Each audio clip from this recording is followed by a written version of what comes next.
A new journey is being carved through the heart of Enugu, one that leads not just to Ebonyi, but into a future of modern connectivity and digital-ready infrastructure. From the airport flyover to the Ebonyi state border, the dualization of the Enugu-Abakaliki road is now underway, another landmark initiative of the Peter Mbah administration, determined to rewrite the story of transportation and urban development in the state. But this isn't just a road, it's a promise crafted in asphalt, steel, and technology. When completed, this highway will feature smart street lighting for safer night travel, high-definition surveillance cameras for real-time monitoring and security, modern bus shelters that cater to comfort, order, and dignity for commuters, and an overall aesthetic that signals readiness for investment, growth, and opportunity. This project is part of a larger infrastructural revolution under Governor Peter Mbah, who has anchored his administration on speed, transparency, and impact. It's about more than roads. It's about systems that work. Remember the smart schools? In classrooms, the future is being written on screens. Smart classrooms are being deployed, teachers retrained, broadband internet infused into learning for a new generation of thinkers and innovators. In agriculture, over 100,000 hectares are being cultivated under a private sector-driven agro-industrial plan, creating jobs, boosting food security, and turning farmers into business leaders. In healthcare, outdated practices are giving way to digital patient management, faster emergency responses, and better equipped facilities. The Enugu-Abakaliki Expressway, now reborn as a dual carriageway of progress, is a vital artery for trade, mobility, and cross-state integration. It connects economies, it drives tourism, it brings people closer, not just to each other, but to the vision of a 21st century Enugu.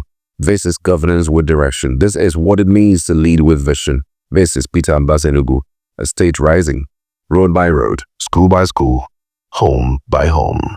A bold vision is taking shape in the heart of Enugu State. A new era is being paved, quite literally, as the Peter Mbah administration delivers on its promise to redefine infrastructure and digital innovation. Here, along the long-anticipated dual carriageway leading to the futuristic Enugu Smart City, construction machines roll to the life day and night.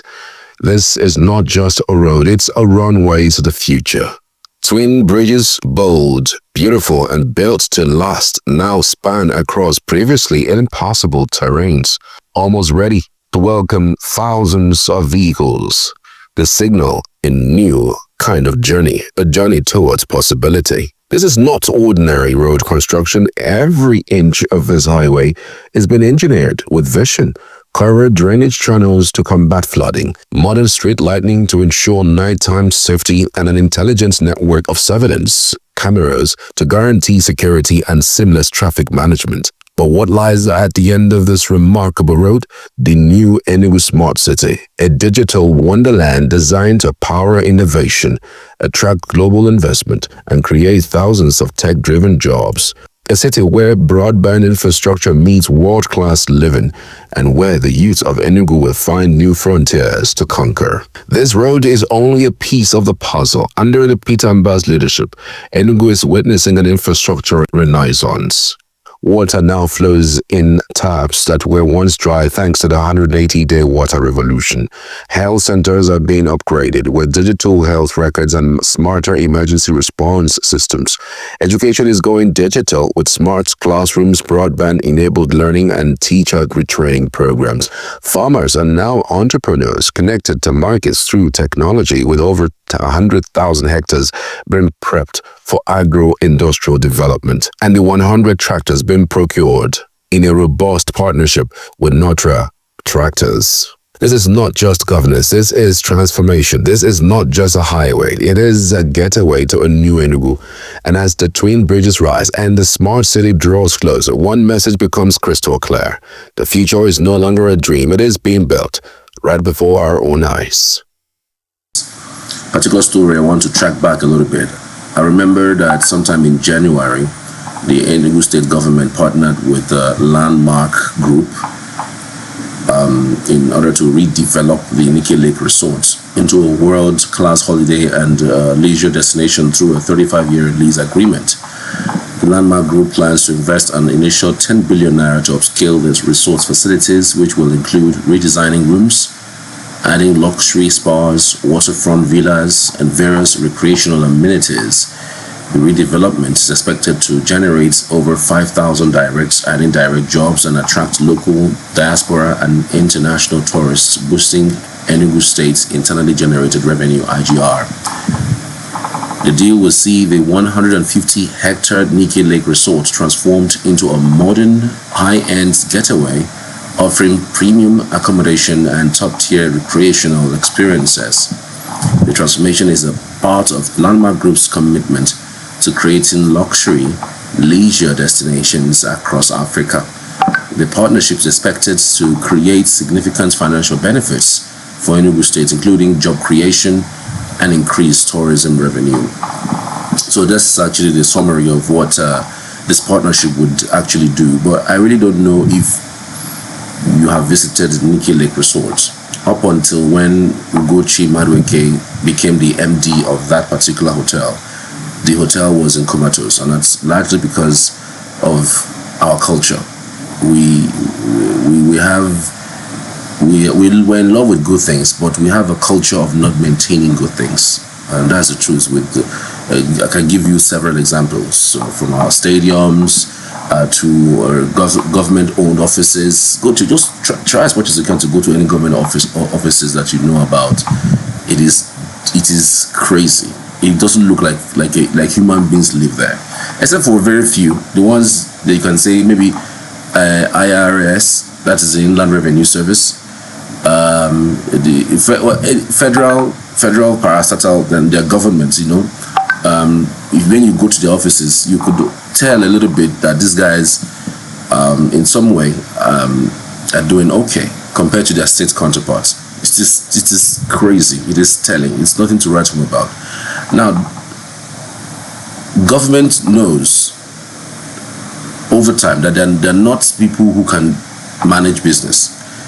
And in fact, so many persons have said that there's no business in government running business. That sometimes you just have to leave it to the professionals to run businesses for you. A hotel business is actually a proper business. Nike Lake Resort is a historic site, very close to the river, and I can only imagine what that place can become if that place is properly harnessed. As in, you'll be stunned at what that place can give us in terms of revenue for the state. And up until Ugoma Dweke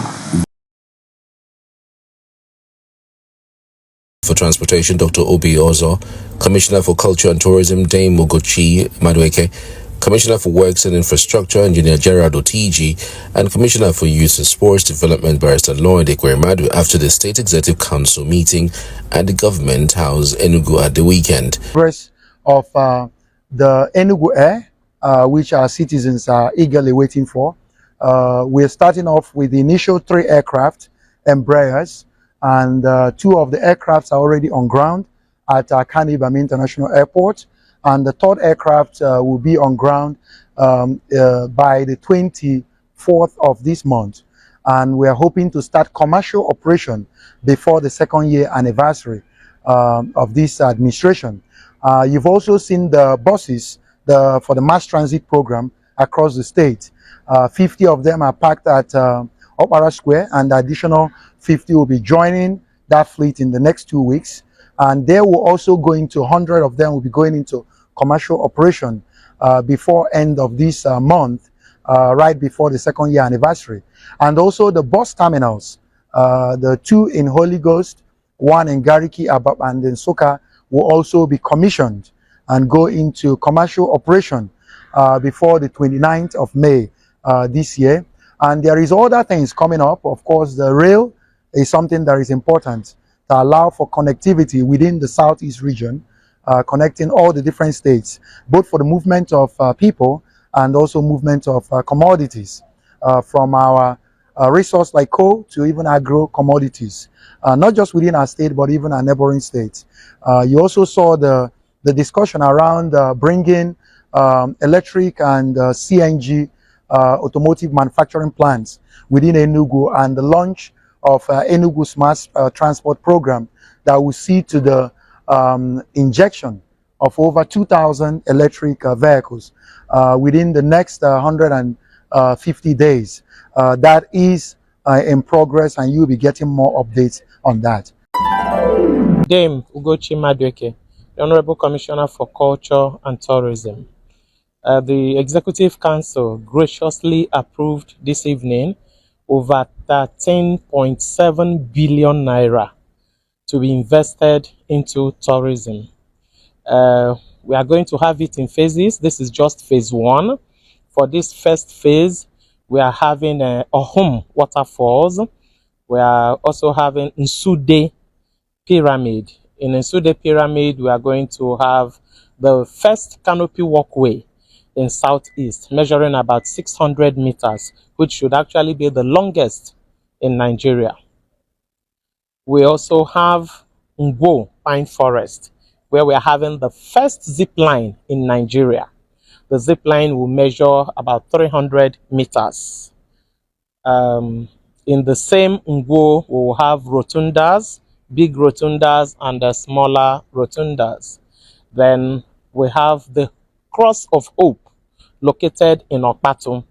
The Cross of Hope will be sitting on a 580 meters above sea level, and the cross itself will measure about 50 meters, making it a total of about 630 meters. The cross will have about 16 floors with a lift inside it. It is called the Cross of Hope, and it is believed that any problem you have and you come to that cross, your problems will be solved. We are also in a home waterfall. We're going to also have another canopy walkway and a board walk, saving the water. So for now, this first phase, these are the things we are going to do. Ahead of the 23rd edition of the National Sports Festival in Enugu 2026, Barrister Ekweremadu said the State Executive Council had equally directed the commencement of the work both at the Nnamdi Azikiwe Stadium and Ogu Games Village for not later than June. We also briefed the council on the progress made on establishing a lab for animation for young people in Enugu State, which His Excellency will be commissioning soon. The lab is ready. We are similarly working towards empowering over 2,100 young people across the state who were trained around December last year. This empowerment will be coming up on the 12th of August, being the International Youth Day, Ekweremadu concluded. And that's all your updates for the past weekend. Many thanks. Have yourself a beautiful week just ahead.